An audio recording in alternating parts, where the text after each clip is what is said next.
There was once a town in the heart of America where citizens lived in prosperity and harmony.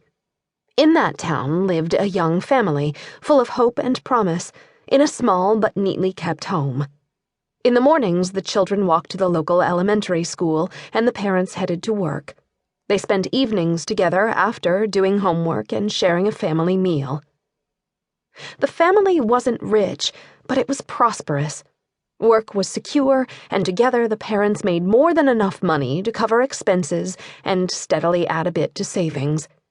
As season followed season, the children blossomed, and the parents glowed with pride.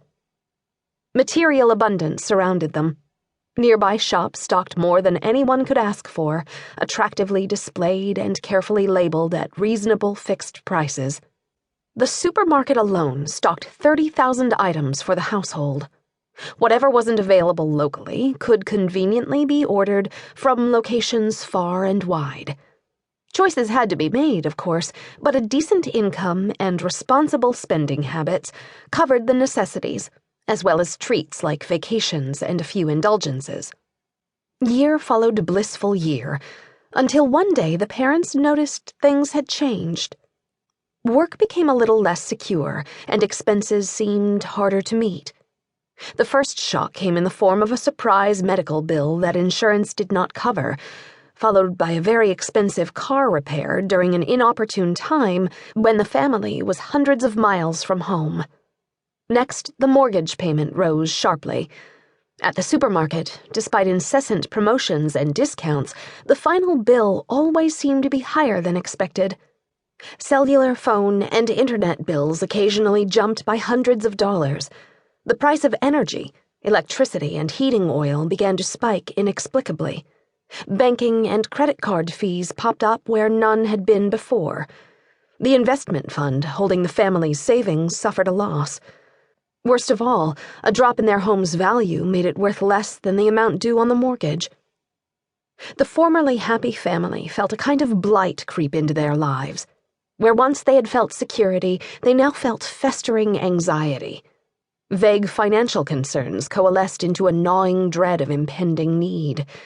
Rather than saving and getting ahead, the family began to fall behind. Soon the family couldn't keep within a budget anymore. The price of everything, from milk to mortgages, seemed to shift according to mysterious market forces. A decent portion of the family budget just couldn't be predicted at all. And there arose more and more nasty surprises, such as an item or service costing many times what in the past had been considered fair. Every time the parents found a new solution or managed to save a little money, things would change. Once an introductory period for a new product or contract passed, the price would jump before the family even got used to the new arrangement. It seemed nothing was offered on simple, fixed terms anymore. There were complicated deals for just about anything. Some businesses charged a definite price, but left uncertain what goods or services would actually be delivered.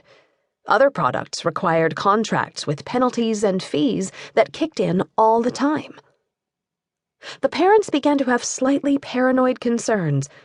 They wondered if their smartphones, tablets, and computers were watching them.